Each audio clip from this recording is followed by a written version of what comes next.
Good morning dear students, welcome to study with Akash. Study with Akash में आपका स्वागत है। आज मैं आप लोगों के लिए एनसीईआरटी कक्षा 9 के हिंदी बुक क्षितिज के चैप्टर 4 का शब्द संपदा यानी वर्ड मीनिंग और क्वेश्चन आंसर यानी प्रश्न अभ्यास लेकर के आया हूँ। इसमें चैप्टर 4 का नेम है सांवले सपनों की याद। तो सबसे पहले हम लोग इसके शब्द संपदा को देखेंगे, उसके बाद इसके क्वेश्चन आंसर को देखेंगे। तो इसमें पहला वर्ड है गणना, जिसका अर्थ होता है बनाना। दूसरा वर्ड है हुजूम, जिसका अर्थ होता है जन समूह या भीड़। तीसरा वर्ड है वादी, जिसका अर्थ होता है घाटी। चौथा शब्द है सोंधी, जिसका अर्थ होता है सुगंधित या फिर मिट्टी पर पानी पड़ने से उठने वाली गंध। पांचवा शब्द है पलायन, जिसका अर्थ होता है दूसरी जगह चले जाना या फिर भागना। छठा वर्ड है नैसर्गिक, जिसका अर्थ होता है सहज या स्वाभाविक। सातवां शब्द है हरारत, जिसका अर्थ होता है उष्णता या गर्मी। आठवां शब्द है आबसार, जिसका अर्थ होता है निर्झर या झरना। नौवां शब्द है मिथक, जिसका अर्थ होता है प्राचीन पुराकथाओं का तत्व या फिर जो नवीन स्थितियों में नए अर्थ का वहन करता है। 10वां शब्द है शोक, जिसका अर्थ होता है चंचल। 11वां शब्द है सती, जिसका अर्थ होता है 100 वर्ष का समय। तो इस तरह से हमने इसके शब्द संपदा को देख लिया। अब हम लोग प्रश्न अभ्यास की ओर बढ़ते हैं। तो इस पाठ का पहला प्रश्न है, किस घटना ने सालिम अली के जीवन की दिशा को बदल दिया और उन्हें पक्षी प्रेमी बना दिया?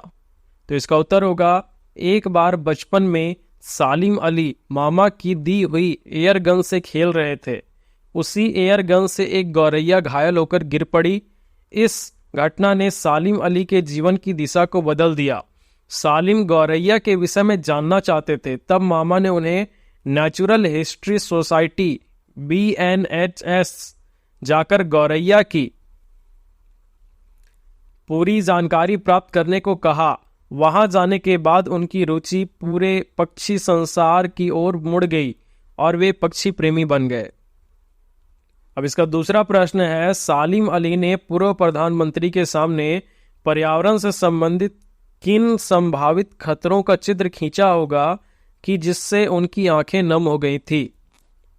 इसका उत्तर होगा, सालिम अली ने पूर्व प्रधानमंत्री चौधरी चरण सिंह के सामने केरल की साइलेंट वैली में पर्यावरण संबंधी खतरों की बात उठाई होगी और उससे होने वाली क्षति से अवगत कराया होगा। उस समय केरल पर रेगिस्तानी हवा की गर्म झोंकों का खतरा मंडरा रहा था, जिससे वहां का पर्यावरण दूषित हो रहा था। दोनों जमीन से जुड़े इंसान थे, उन्हें वातावरण की सुरक्षा का पूरा ध्यान था। पर्यावरण के दूषित होने के खतरे के बारे में सालिम अली की चिंता देखकर उनकी आंखें नम हो गई। अब इसका तीसरा प्रश्न है, लॉरेंस की पत्नी फ्रीडा ने ऐसा क्यों कहा होगा कि मेरी छत पर बैठने वाली गौरैया लॉरेंस के बारे में ढेर सारी बातें जानती हैं?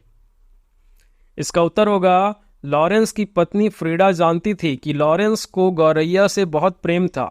वे अपना काफी समय गौरैया के साथ बिताते थे। गौरैया भी उनके साथ अंतरंग साथी जैसा व्यवहार करती थी। दोनों एक दूसरे के साथ प्रसन्न रहते थे। उनके इसी पक्षी प्रेम को उद्घाटित करने के लिए उन्होंने यह वाक्य कहा। अब इसका 4 नंबर का प्रश्न है, आशय स्पष्ट कीजिए। जिसमें का नंबर का प्रश्न है, वो लॉरेंस की तरह नैसर्गिक जिंदगी का प्रतिरूप बन गए थे। इसका उत्तर होगा, अंग्रेजी के कवि लॉरेंस प्रकृति प्रेमी सरल स्वभाव के थे। प्रकृति के प्रति उनके मन में जिज्ञासा थी। उनका अधिकांश समय प्रकृति के सानिध्य में बीतता था। उन्हीं की भांति सालिम अली भी स्वयं को प्रकृति के लिए समर्पित कर चुके थे। सालिम अली का व्यक्तित्व भी प्रकृति की तरह सहज, सरल और निश्चल हो चुका था। अब इसी में 4 नंबर का खा प्रश्न है, कोई अपने जिस्म की हरारत और दिल की धड़कन देकर भी उसे लौटाना चाहे तो वह पक्षी अपने सपनों के गीत दोबारा कैसे गा सकेगा? इसका उत्तर होगा, लेखक कहना चाहता है कि सालिम अली की मृत्यु के बाद वैसा प्रकृति प्रेमी और कोई नहीं हो सकता। सालिम अली रूपी पक्षी मौत की गोद में सो चुका है। अतः अब अगर कोई अपने दिल की धड़कन और अपने शरीर की हलचल उसके शरीर में डाल भी दे तो भी वह पक्षी फिर जीवित नहीं हो सकता, क्योंकि उसके सपने अपने ही शरीर और अपनी ही धड़कन से उपजे थे। आशय यह है कि मृत व्यक्ति को कोई जीवित नहीं कर सकता। सालिम अली जैसा पक्षी प्रेमी प्रयास पूर्वक उत्पन्न नहीं किया जा सकता, वे मौलिक थे। अब इसी में गा नंबर का प्रश्न है, सालिम अली प्रकृति की दुनिया में एक टापू बनने की बजाय अथाह सागर बनकर उभरे थे।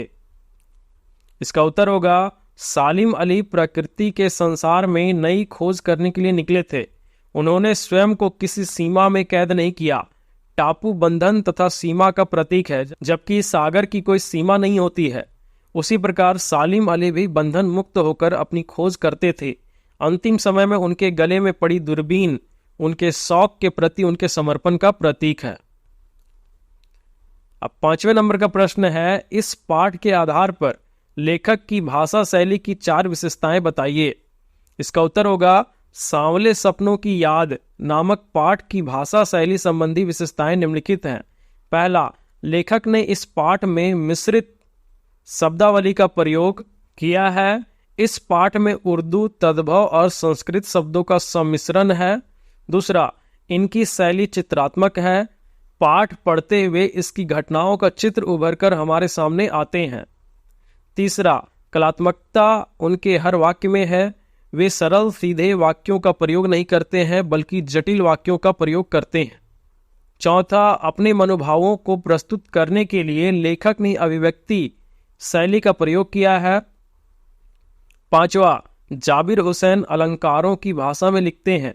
उपमा रूपक उनके प्रिय अलंकार हैं। अब इसका छठा प्रश्न है, इस पाठ में लेखक ने सालिम अली के व्यक्तित्व का जो चित्र खींचा है उसे अपने शब्दों में लिखिए। इसका उत्तर होगा, सालिम अनन्य प्रकृति प्रेमी थे। प्रकृति तथा पक्षियों के प्रति उनके मन में कभी न खत्म होने वाली जिज्ञासा थी। लेखक के शब्दों में, उन जैसा बर्ड वाचर शायद ही कोई हुआ है। उनका स्वभाव भ्रमणशील था। लंबी यात्राओं ने उनके शरीर को कमजोर कर दिया था। व्यवहार में वे सरल, सीधे और स्पष्टवादी थे। वे बाहरी चकाचौंध और विशिष्टता से दूर थे। जीवन के अंतिम समय तक वे पूर्ण निष्ठा से अपनी खोज में लगे रहे। अब इसका 7वां प्रश्न है, सांवले सपनों की याद शीर्षक की सार्थकता पर टिप्पणी कीजिए। इसका उत्तर होगा, सांवले सपनों की याद एक रहस्यात्मक शीर्षक है। यह रचना लेखक जाबिर हुसैन द्वारा अपने मित्र सालिम अली की याद में लिखा गया संस्मरण है। सालिम अली के मृत्यु से उत्पन्न दुख और अवसाद को लेखक ने सांवले सपनों की याद के रूप में व्यक्त किया है। सांवले सपने मनमोहक इच्छाओं के प्रतीक हैं। सालिम अली जीवन भर सुनहरे पक्षियों की दुनिया में खोए रहे। वे उनकी सुरक्षा और खोज के सपनों में खोए रहे। इसलिए आज जब सालिम अली नहीं रहे तो लेखक को उन सांवले सपनों की याद आती है जो सालिम अली की आंखों में बसते थे। अब इसके आगे रचना और अभिव्यक्ति से 8वां प्रश्न है, प्रस्तुत पाठ सालिम अली की पर्यावरण के प्रति चिंता को भी व्यक्त करता है। पर्यावरण को बचाने के लिए आप कैसे योगदान दे सकते हैं? तो इसका उत्तर होगा, पर्यावरण को बचाने के लिए हम निम्नलिखित योगदान दे सकते हैं। पहला, हमें पेड़ों की कटाई को रोकना होगा। दूसरा, वायु को शुद्ध करने के लिए पेड़ पौधे लगाने चाहिए। तीसरा, प्लास्टिक से बनी वस्तुओं का कम से कम प्रयोग करेंगे। चौथा, जल प्रदूषित नहीं होने देना चाहिए।